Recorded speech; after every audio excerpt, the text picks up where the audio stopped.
Good morning students.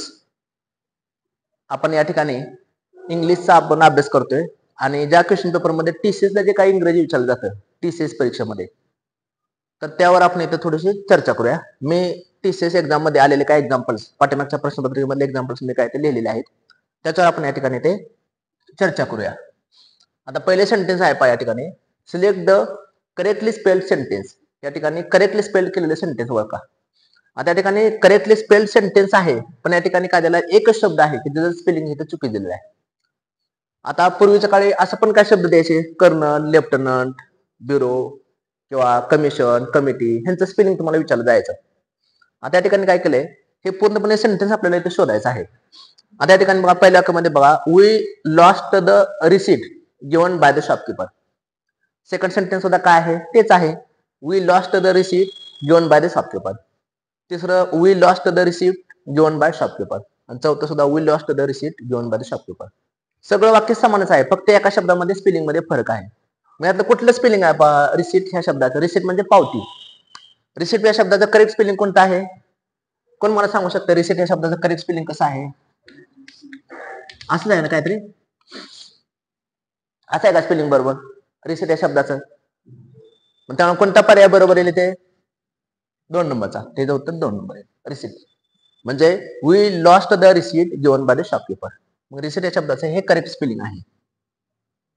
P येतं पण पीचा उच्चार होत नाही, असं बरेच शब्द आहेत बघा. सायकोलॉजी, सायकोलॉजी स्पेलिंग कशाने चालू होते? P, PSY CHOLOGY. किंवा सुनामी, सुनामी या शब्दामध्ये टी अगोदर येते, TSUNAMI. असे काय शब्द असतात की जे तुम्हाला विचारतो. सेकंड एक्झाम्पल आहे, select the option that can be used as an one word substitution. तुम्हाला वन वर्ड सबस्टिट्यूशनचा एक प्रश्न परीक्षेमध्ये असतो. जसं the person who believe in God, the person who believe in God is known as a theist, the person who doesn't believe in God known as a atheist. असं पण विचारतात. आता या ठिकाणी काय केलं, तुम्हाला क्विक विचारलेलं आहे, तान्यास answer to something someone has come.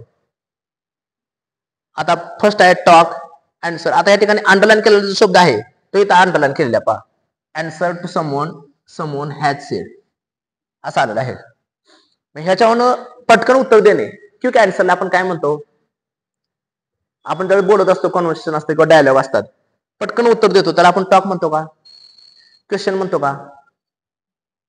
Reply म्हणतो का? टर्न म्हणतो? पटकन उत्तर देणे. एखाद्याबद्दल आपण पटकन ज्यावेळेस उत्तर देतो त्याला आपण काय म्हणत असतो? रिप्लाय.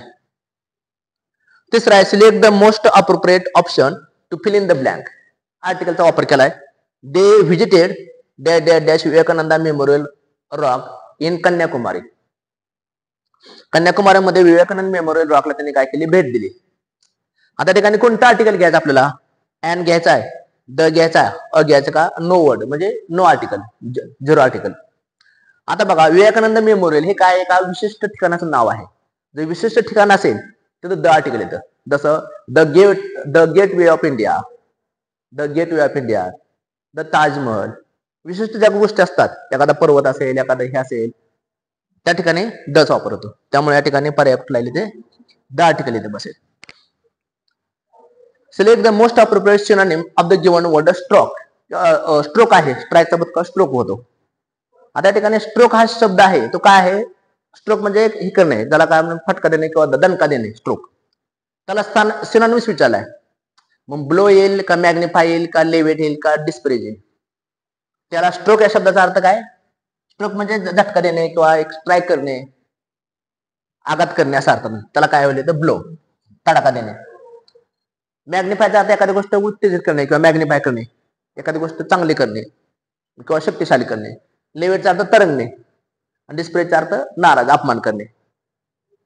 तरंगणे, अपमान करणे. मॅग्निफायचा अर्थ एखादी गोष्ट चांगली करणे, उदात्त करणे, ब्लो होतो बस. Find the part of the given sentence that has an error. If there is no error choose no error. आता या ठिकाणी असं एक वाक्य दिलेलं आहे पहा, I will not break my fast until he will obey my rules. या ठिकाणी करेक्ट शब्द कुठला आपल्याला शोधायचा आहे, म्हणजे कुठल्या भागामध्ये करेक्शन आहे, ज्याला आपण स्पॉटिंग एरर किंवा करेक्शन असं म्हणतो. आता नो एरर येईल का? आता नो एरर जर त्या वाक्यामध्ये जर करेक्शन नसेल तर तुम्ही नो एरर पर्याय देऊ शकता. If there is no error choose no error. मग या ठिकाणी I will not break my fast until he will obey my rules. No error घ्यायचं का आय विल नॉट ब्रेक घ्यायचं का ही विल ओबे माय रूल्स का माय फास्ट अंटिल. कुठल्या भागामध्ये करेक्शन आहे पहा. आता या वाक्यामध्ये बघा, जर वाक्यामध्ये अंटिल टिल हे शब्द आलं तर पुढच्या वाक्यामध्ये बऱ्यापैकी भविष्यकाळ येत नाही, किंवा एकाच वाक्यात दोन्हीकडच्या क्लॉज मध्ये भविष्यकाळ येत नाही. जसं इफचं वाक्य असलं, जसं if you study hard you will pass, you will pass if you studies, you will pass if you study.